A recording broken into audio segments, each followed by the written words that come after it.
You know you get it right now. All right, quiet on the set. We're getting going here.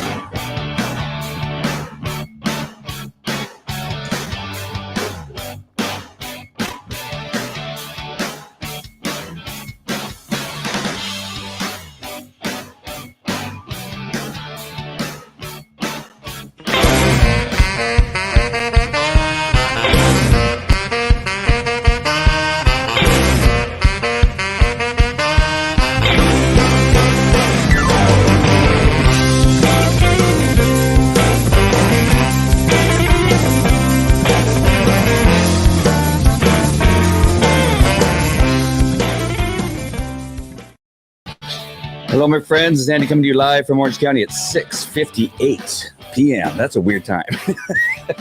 I was trying to come on before 7 o'clock for all those that are in the East Coast. I know it gets really late for you, some of you people at bedtime. Some of my audiences, they go to bed early. But I want to come on. This is the subject matter of getting kids back into school has never been more important than it is now. It was, again, based on my title, schools need to open up yesterday, really means that this should have been already taken care of way before now. We are seeing far too much damage being done to our children because of these school lockdowns for really no significant reason. Now, understanding this, in California alone, under 18 years of age. Now, listen, every death is horrible. It's horrible. I cannot imagine being a parent where a child's life is lost at all, no matter what. But understand this, that we have other things, including COVID-19, that is causing the death of our children. Now, just in the relationship of COVID, we have 37,253,956 children under the age of 18 in California, and yet 9, and I'm going to say only 9, only because that is a very small number when you put it up against the 37 million children who are not in school currently, that are being damaged far more than anything else. Now, understanding that most likely these 9 children died of because of other issues, other complications that they had, and a bunch of other issues. Now, again, I've not heard this number is a high number. So I need to do a little bit more research, but that's the latest numbers that I've seen. Now, 9 is do we shut down all of our schools because of 9 children with obviously issues? Because we know, and all my kids have had COVID-19. None of them showed anything more than a little bit of achiness. You would not even known that they were sick. And that is typical of children in that age group, 18 and under. I know what you're going to say. You're saying, well, it's so that the kids can't bring it home to their elderly. Well, again, that's our job as parents, as homeowners, as grandparents, to not get around the children when they're going to school. If that is really your concern, then you have to take steps, because, again, it is not my problem that I don't have an 80-year-old woman living with me or a man living with me that has pre-existing conditions that will make them more likely to die of COVID-19. I don't. So why are my children being punished? Why are other children on our block that don't have people that are in that age group with pre-existing conditions that make them more vulnerable than anybody else? The other thing is, most studies that I have read, and I've read studies over the last several months, and I don't know, maybe 6 months ago I reported on this, on a study that said that the virus actually is stopped at the kids. The kids are not spreading it like it is believed to be spread by people that are older. Now, again, maybe that's changed. I don't know, but the many studies I was reading beforehand say that it stops at the kids, that it's not being spread. So, again, unlike the flu, which is easily transferable, I've caught the flu countless many times from my children over the years. I've lost count. I got the flu like 4 times in a row within about 5 or 6 weeks. I know that I got it. I got well. I got it again. I got well. And each one of the kids was bringing it home. I have 5 children. 4 of them are in the school age. And I got so sick, I could barely get out of bed. And so that also is just that's just life. That's our existence. Many people die from the flu. Again, I'm not saying that COVID-19 is exactly like the flu, any of those things. We just know that it affects people that are older and the children. When we're looking at just in California alone, over 37 million. So almost let's say 37 million. I forget all the other numbers, because that's a lot to say. 37 million children, nine in California have died. Now, again, I would like to see what else was going on with those 9 kids. Those are 9 kids. If they had pre-existing conditions where they shouldn't have gone to school, we keep kids like that, find out what these kids had going on in their health, to make sure that, hey, let's keep those children who are in this this group, whatever that is. Maybe they have some type of respiratory issue. Maybe they have very bad asthma. Maybe they're diabetic. Whatever it is, those kids are the ones we keep out of school, but not the healthy kids that are suffering from far more issues, long-term issues, things that are going to last a lot longer than them having COVID for a short period of time. Again, maybe it's a week that they feel uncomfortable. What my daughter, my 12-year-old, again, you would not really have known she had COVID other than she just felt a little achy for a day or two, and then she was over it. As opposed to the long-term issues that are happening to our children by not being in school. I'm going to bring up a couple articles here in just a second that will address some of the issues why we need to open the schools up and why this is a huge problem. What about putting teachers at risk? We're asking for a friend. Teachers at risk, again, if a teacher is at risk, then they in the risk group, if they're in their 70s and they are at risk, they should not be teaching school. It is a ridiculous notion to think that we need to force people, that they're forcing people to go back to work who shouldn't be going back to work. Like, you wouldn't take that same person and that you wouldn't send to school to teach a bunch of children back to work at Costco. You wouldn't send them to go back at the pot stores that are open. You wouldn't send them out shopping at the Bristol Farms if they're in that age group. So don't send the teachers back. So what we're going to say, Priscilla, is that you can send every law enforcement officer all the way up to retirement age to work, and they are, essential workers and have to go back to work. But you're not going to send teachers back to work. What is a teacher less essential than a police officer? They're not. What about the people that are working at Stater Brothers? There's ladies that are clearly. I'm not going to say because they might be watching, but there are people working at the Stater Brothers that are in an age group that you would think, they're decided to go to work. They're working at Stater Brothers. The 7-Eleven attendant who's there every day, 3 or 4 of them every day are going to 7-Eleven, where people are coming in all the time. The liquor store down the street, people come in with no mask. They don't have anybody come in with masks at the liquor store down the street. And the person in there is in their 60s or 70s. Again, they're making a choice. It's a risk assessment. We make risk assessments all the time. I take a risk assessment, and when I get in my car, I put on the seatbelt. That's lower the risk of dying in a car crash. And then I drive carefully. I stop at the stop signs. I don't run through the stop signs. Again, we do this every day. So if you're a teacher and you're in that age group that is at risk, then you stay home. you stay home. You don't have to go to work. You're not going to work now, so don't go to work. But if you're in your 20s, many of the teachers at my children's school are in their 20s and early 30s. Again, they're in an age group that is not that high a risk of dying from COVID-19. Again, the numbers don't. And when people are recovering at 99.8% of the time when they get COVID, it is really just nonsense that when people are saying, well, you're going to put somebody at risk. Well, don't go out. If you're afraid, if you're scared of dying, then number one, you need to get right with God. So because this fear is overwhelming that you're not leaving your house, then that's fine. You stay home. Don't want you getting out because you are. That's your prerogative. We live in America, but every chance and opportunity I've had to send my kids to school, they've gone into school, and then they've somehow had to come home. It is really kind of an interesting thing that we can say cops go to work, the truck drivers can go to work, the Stater Brothers clerks and and box boys and girls can go to work, that pot store workers can go to work, that strip clubs are open, and those workers that are dancing on the pole, they can go to work, but teachers can't go back to work. So let's bring up an article here. As a matter of fact, I didn't have anything set up. I got distracted by the kids wanting to show me. My son Rhett was showing me a dance that he did for me. That was spectacular.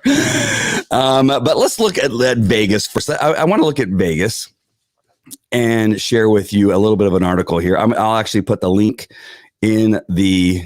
I don't think there's a video, but I'm going to check that box anyway. So here in Vegas, here's one of the reasons that we need to look at as to why it's important to open up these schools, and that is the surge of student suicides. Now, you've already probably seen the story, but I'm just reminding everybody of this story. Oh my gosh, all these pop-ups drive me freaking crazy. Collapse. There we go. Surge of student suicides pushes Las Vegas schools to reopen, which I've been talking about this for months before this even happened, that this was going to happen. And it's again, not because I'm a genius. It's because it's just, we were already seeing it. And then we knew this was going to happen. It was going to continue. It was going to get worse. But the surge of student suicides pushed Las Vegas schools to reopen. Firmly linking teen suicides to school closing is difficult, but rising mental health emergencies, which again are long-term. These mental health emergencies aren't something that just come and go. What we're doing is we are destroying the lives of these children for a long term, not for the week that they may get some slight symptom from COVID-19. And suicide rates point to the toll the pandemic locking down is taking. When we get down here is that the reminders of pandemic-driven suffering among students in Clark County, Nevada, have come in droves. Since schools shut their doors in March, an early warning system that monitors students' mental health episodes was sent more than 3,100 alerts to district officials. We're just talking about one district. Not the state of California. We're talking about just a district, 3,100 alerts. By December 18th, students had taken their own lives. The fifth largest school, there was another number here I wanted to bring to your attention. Superchargers across the United Nation are weighing the benefit of in-person education against the cost of public health. Let me see. There's another number in here somewhere. Maybe it was in another article. So sorry. I thought I had it here, but it's not showing up. Maybe it's somewhere else. One student left a note saying he had nothing to look forward to. The youngest student Dr. Jara has lost to suicide was 9 years old. This is really just a shame. I mean, there's so many other words I want to use, but I just simply don't even know what to say. A video that Brad Hunstable made in April, 2 days after he buried his 12-year-old son, Hayden. And then another one, he hanged himself 4 days just before his 13th birthday. This fall, when most school districts decided not to open, more parents began to speak out. The parents of a 14-year-old boy in Maryland who killed himself in October described how their son gave up after his district decided not to return in the fall. In December, an 11-year-old boy in Sacramento shot himself during his Zoom class. And then this article just goes on, and those numbers already just in those articles that or those situations I read there. And again, what we're talking about more. Again, we're talking about one school district, 3,100 alerts of mental health. And again, we're talking about in California with under the 37 million, 9. And in a school district in Nevada, 3,100 increase in those numbers. So let me get rid of that article right now. I'm going to bring up another story here. This is an important story, and I'm going to bring this up, and I want you to listen to it.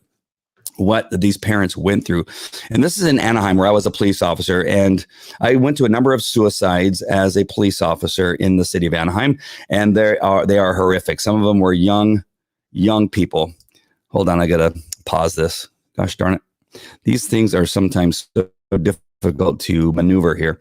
Let me bring this ABC News story, but I just want you to hear the parents of a teenager who committed suicide, and they related directly to the closures of the schools. I had 4 people that I know of in my circle of friends. Some of them were police officers where their children have committed suicide since the closing of the state. That's 4 in my world. And again, we're talking about 9 children in California total who apparently have died of COVID-19. So let me go ahead and bring this story up here. And oops, sorry about that. I'm going to mute my mic so you can hear it.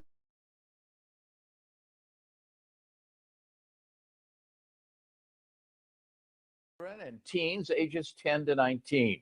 And during suicide is now the second leading cause of death for children and teens ages 10 to 19. And during this pandemic, we're seeing more teenagers struggle with their mental health.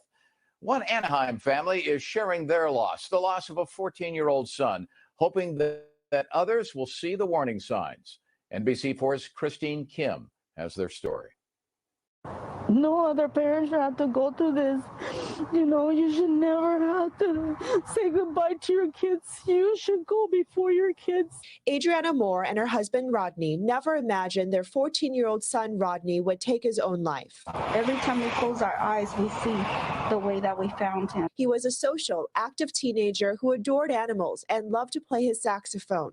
But when the pandemic hit, his grades started dropping with distance learning. His world changed, and his parents say Rodney lost hope when he couldn't go back to in-person learning this month. He kept on saying, I don't see the point. Nothing's going to get better.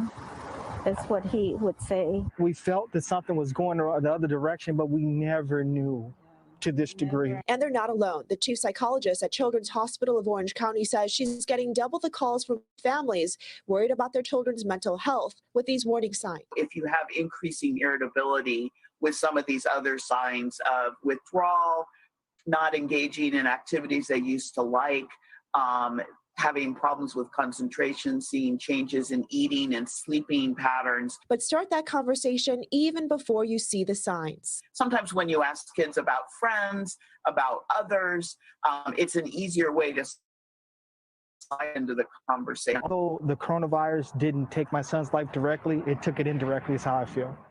Rodney's parents say seek help. Connect your children with a mental health therapist. I'm sorry if your kids are showing any sign that things are different. Sharing their story in hopes it could prevent another young death. Christine Kim, NBC4 News.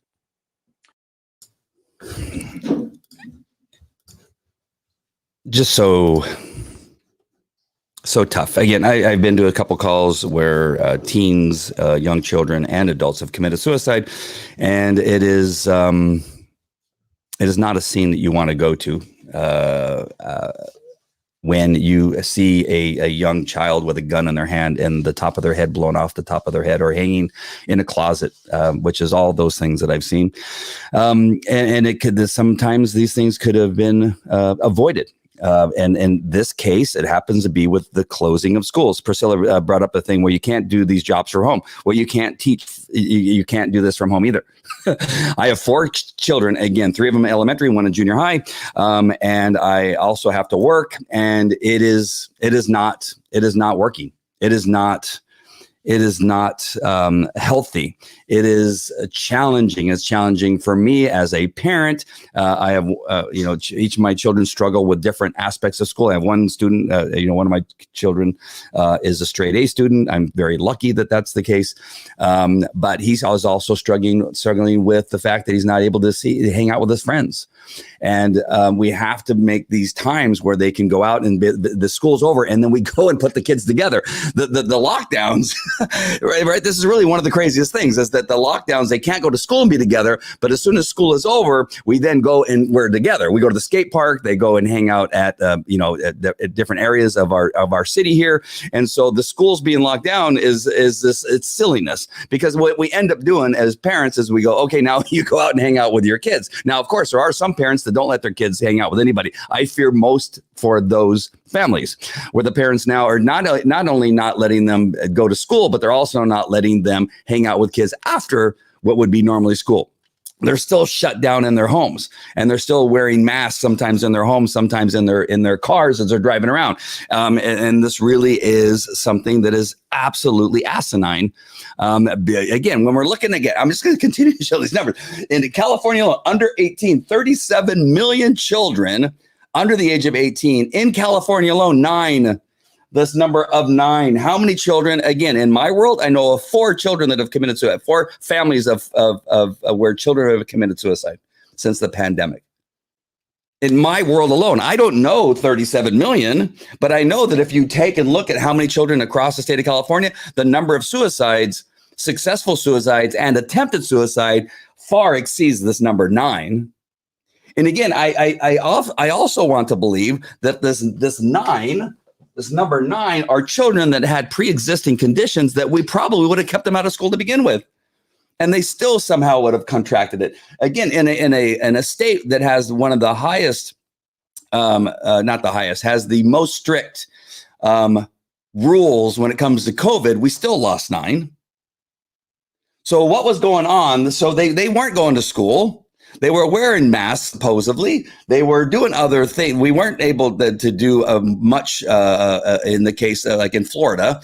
Our Disneyland's closed down. The parks were closed down. They had yellow tape around the basketball courts. You couldn't go to a number of places, but yet still 9 lost their lives. So what was going on with these children?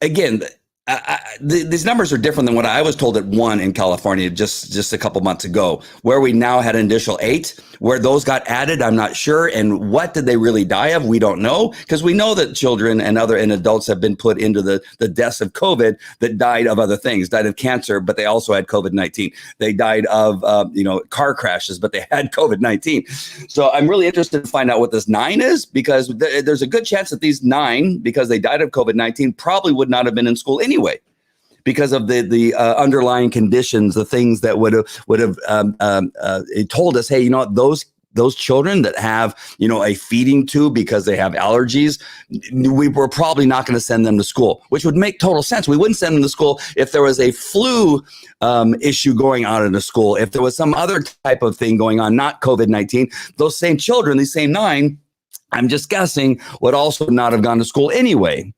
So opening up the schools is, again, a far higher priority due to the mental illness and mental health of our children than anything else. It far exceeds the emergency for the need of opening these schools. I hope that made sense, and I hope I wasn't rattling off something that made no sense whatsoever. Let's look a little bit here.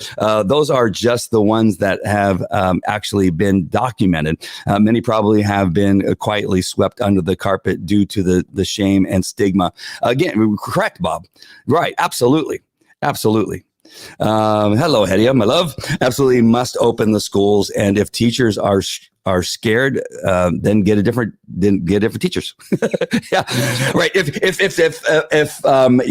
Joe Biden is saying, hey, all the oil workers that now lost their jobs can now go to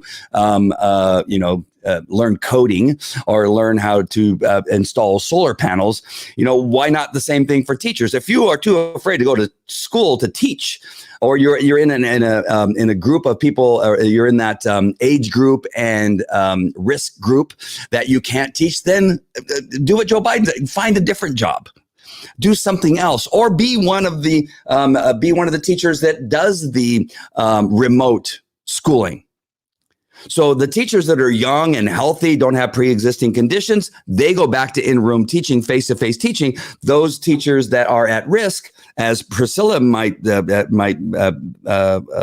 is suggesting, they are the ones that are going to do the remote for the parents that don't want to send their children to school, that think that Zoom calls are okay. Then those teachers can do that job. Right? There's many ways to do this. But again, when we're looking at these numbers don't make sense in regard to keeping our schools closed, to not having sports. The sports, oh my gosh, my son was out there playing lacrosse all by himself today. He goes, I'm going to go outside and play lacrosse. And he's out there, playing lacrosse because they need to burn that energy. They need to have that physical contact of team sports. They need the physical contact and the engagement with other friends, doing things and having fun and laughing their asses off, making fun of each other, whatever it is they're doing, that they need. It's not working over the phone. FaceTime only works for so long. They need to get out there in the fresh air, getting the vitamin D, running around and joking around, and all the things that we did at school that allowed us to get some of the mental stress of the day-to-day life that we have out of our systems by going to school. This really is lunacy. And so I don't, again, let's see what Hedia says here. I know of 3 girls who ended up in inpatient mental facilities because of being locked up. So between Hedia and I, she doesn't know the same people that I know. So that's 4, 6, 7 people between Hedia and I alone of children that have run into problems because of these schools being closed. Just between 2 of us, we have 7. Again, 9 in the entire state of California. Again, we don't know that number to be exactly correct. It's probably less. And what Bob Thomas is saying is that there's probably a larger number of children have committed suicide or have attempted to take their life that we don't even know about. How many children do you think have attempted to take their life that got their parents or another family member got there in time to get them to the emergency room to save their lives, or to get them, to talk them off the bridge, so to speak, before they actually committed suicide? This is a huge problem. And I'm just getting more and more heated as I think about these stupid numbers of why we're keeping. And again, the argument about the teachers is ridiculous. I think so. And I'm not saying you're ridiculous. I understand what you're saying, but it is then nobody should go back to work. Cops shouldn't go back to work. Firemen shouldn't go back to work. The people at the store should not go back to work. The pole dancers should not go back to work. The people at the pot shop should not be going back. Nobody should be going back to work. If teachers aren't essential, then I don't know what is. I don't know what is, because this is what's happening with our children now going back to school. It is killing our children. It is killing their future. They're going to have a tough time after this is over, getting over the mental health issues that have been brought upon them because of these lockdowns for months and months and months at a time. All right. The amount of bullying that can take place over the internet is far greater because they can do it without being seen, without being face to face and that type of stuff. So there's just so many things that are occurring that we don't know about. The number of children that are being abused at home that cannot be identified by the teachers is also growing. The number of children that are abused by their parents or other family members is enormous. And the way that most of these incidents are identified is through teachers, is through counselors at school, is through friends who hear the story at school and then tell the teacher or tell the school counselor. So the number of children that are being abused, the numbers are now probably dropping. As a sex crimes detective, many of my cases were from the schools reporting the abuse, reporting the sexual abuse, reporting the physical abuse, reporting the mental abuse that these children are going through at home. But now, because the children are not at school, who's now identifying it? No one, because they're stuck with these abusers at home, and they have no way of safely communicating this occurring because they aren't going to school. They're not with people that they can trust. Trusted adults are who most children go to report sexual or physical or mental abuse. Trusted adults outside of the home is where children go to identify or to tell people that, hey, I don't know if this is right. This is happening to me late at night and I need to tell somebody, and I it's been going on for years. And at some point they finally tell a trusted adult. When you now have them forced to stay home with these abusers, it's just another issue that is killing our kids and their future going forward if we don't open these schools. Let's see here. Yeah, they should get vaccinated. I wouldn't get vaccinated, but that's a whole different story. I have 2 friends that lost a son and a nephew from suicide because of schools being closed. All right, so now Mimi, Hedia, and myself. Wait, let's add this up. I know of 4. Hedia knew of 3, and Mimi knows of 2. So 4, 5, 6, 7, 8, 9. We're already at 9 between 3 of us. Already at 9. We're already at this number 9. All right, so we're already even. So if we're closing the schools because of the possibility of 9 dying of COVID-19, a horrible number, a bad number, we should have 0. right? It would be great if we had 0, but we don't. But we also have 9 between 3 people on this show alone who have identified children that are having mental health problems, and at least 6 of them have taken their lives and committed suicide. I have 2 friends that the principal, they want the schools open, but the logistics are crazy complicated. It doesn't have to be that complicated. It just simply does not have to be that complicated. That's an excuse. I really believe that is an excuse as to, again, who we find not wanting the schools to open are the teachers' unions, and the requirements that these teachers' unions are putting on the school districts to reopen is what is causing the schools not to reopen. It's the teachers' unions who are making it impossible for many schools to open. That is the issue at hand. It is not that they can't. Again, these 9 still died in a closed state with the highest restrictions of any other state in the union, and these 9 still died. Right? You have states like Florida who are wide open. Disneyland's open, beaches are open, restaurants are open. People go there and they tell me that you would not know in Florida. And they have a very low number of infections and deaths compared to states like California and states like New York, who have less than a population than Florida. At least New York has less population than Florida. And yet these 2 closed states are seeing a remarkable higher rate at these things. And so, again, these numbers are driven a lot by issues that I think are far more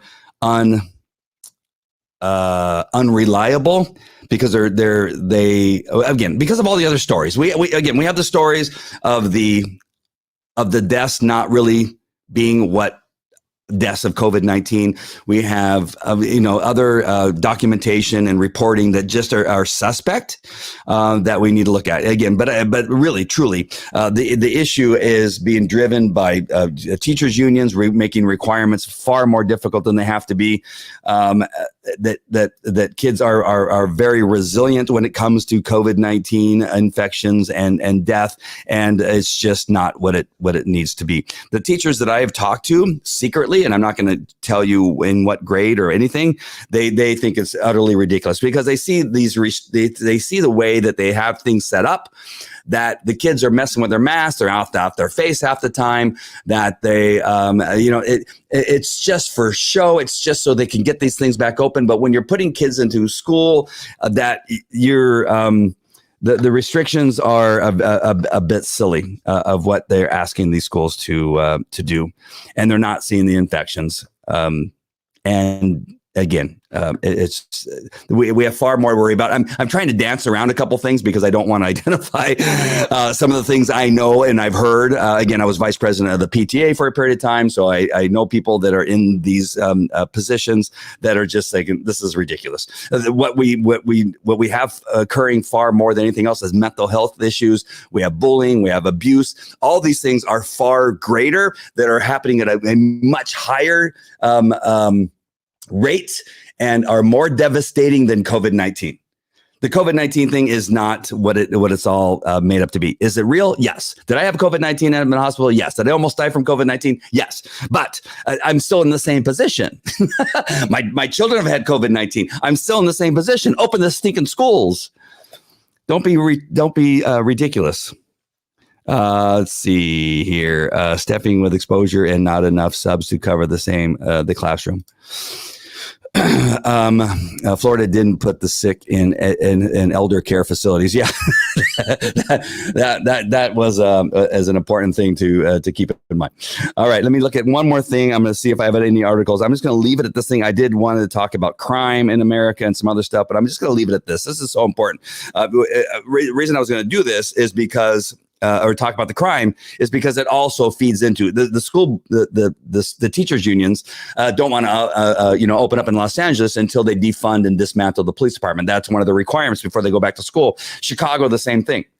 Was one of their requirements before going back to school, which has nothing to do with the teaching of the kids, by the way.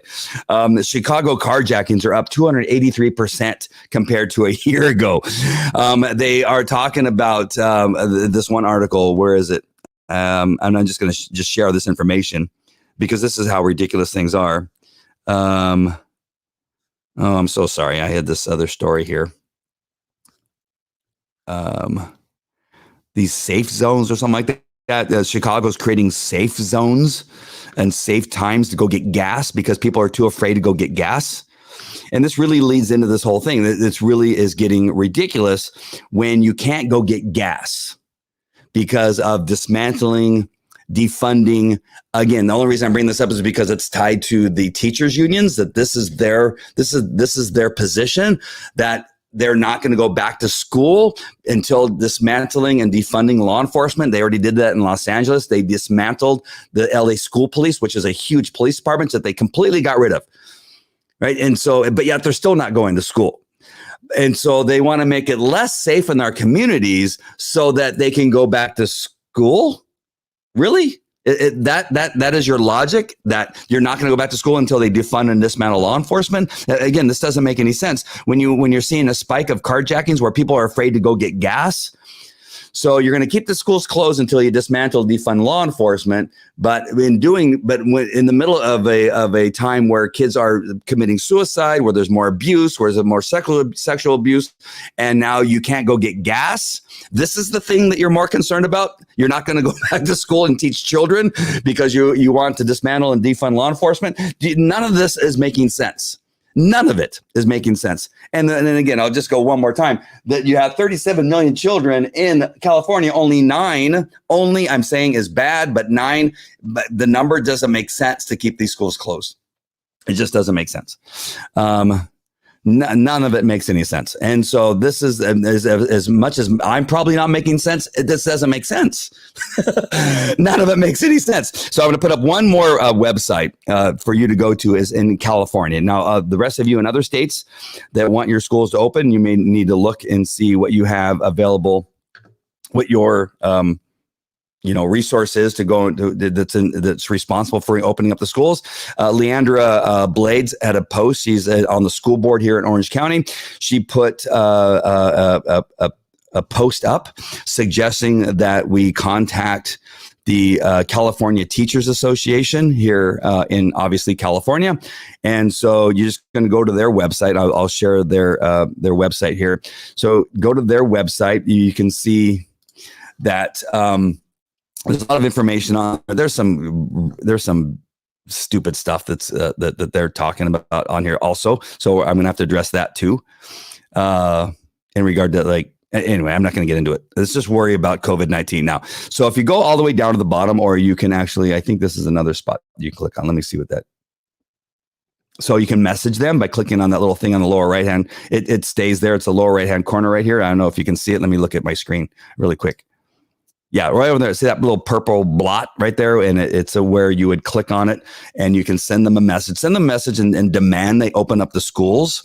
And you can even put in there what your concerns, safely open up the schools, whatever you want to do. Just tell them, I don't care what you do, open up the schools. And let sports, and open up the sports. Allow the children to play their sports again. And if I scroll all the way down to the bottom right here, you have another contact button here on the right-hand side. And then you have the phone numbers here at the bottom. Let me see if I can increase the size of this. So right down here at the bottom, there it is. So right here, we have the phone numbers. We have the CTA state headquarters in Burlingame, California. You go to 650-697-1400. Call them and tell them. And then you have the governmental relations. I'm not sure how that's different, but that's at 916-325-1500. That's in Sacramento. And then down here, you have also the contact. And this is one of those forms that pops up. And you will just fill out the form right here. Your email address, best contact number, the subject, open up the dang schools as a subject. Let's see. Technical support. Other. I guess it's other. So you're going to hit other and you're going to write open the damn schools and then send them the article. You can put a link here. I would send them the article on suicides. Maybe put a couple of those in there. The different, Las Vegas, why they need to open, and remind them of why it is we need to open up our schools. And so go to CTA.org, CTA.org, and do that whether you have kids or not. right? The important thing is that they need to hear from as many people as possible. This is a community problem, not just a parent problem. The community needs our schools back open. We need to get the kids back into school because it is going to be a bigger problem if we don't. These children are going to turn to other things, more drugs, and again, commit suicide. They're going to jump off bridges. I had a friend of mine I played hockey with. He jumped off a bridge and landed on the windshield of somebody of one of the freeways as one of the cars was driving through. Again, these are all dangers, and these are things we need to be concerned about. And so we need to voice our opinion. Again, whether you are a parent or not, go to cta.org and call them or send them an email demanding that our schools open back up. And we need to do that today.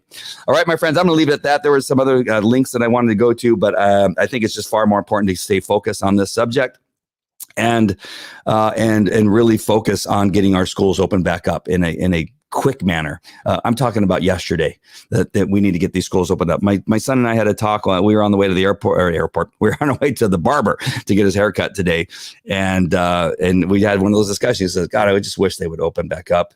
I want to hang out with my friends again and go and play lacrosse and do the things that he wanted to do that he can't do now. And just hearing him say, God, I just wish I don't know why they won't open up. And you can hear in his voice the sadness of not being able to go back to school and wondering, as we were driving by the high school, El Dorado High School, as we were driving by and seeing the cross country team coming back from a run. They didn't have masks on, which is good. I was glad to see that. You had the band, practicing out in the parking lot. I saw in another place in the parking lot, some other group of children. I think it might have been, maybe the football team or something like that. They were doing some stuff and almost God, I'm hoping they're going to get back together and start doing some stuff and open the school back up and just kind of longing and going, oh man, please open up the schools. And Kelly going, yes, I hope by the time I get to high school that's open and I can hang out with my friends and drive to school and drive my friends to school. And he's talking about how he's going to have his driver's license before everybody else because of his age. And that, Dad, will you let me drive your truck? And I said, no. But anyway, just having that discussion about things being back to normal, dreaming that things are going to be back to normal. That's what we want. That's what needs to happen. And seeing that look in my son's face about just, this almost like hopeful, like, I hope everything's going to be okay. And we can go back to school and I can hang out with my friends again.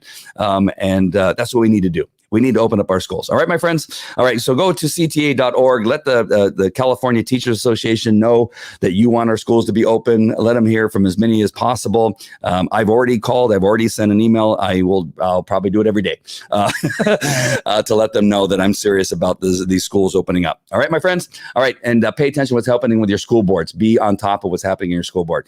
All right, my friends. Have a great evening. I appreciate you guys so much that you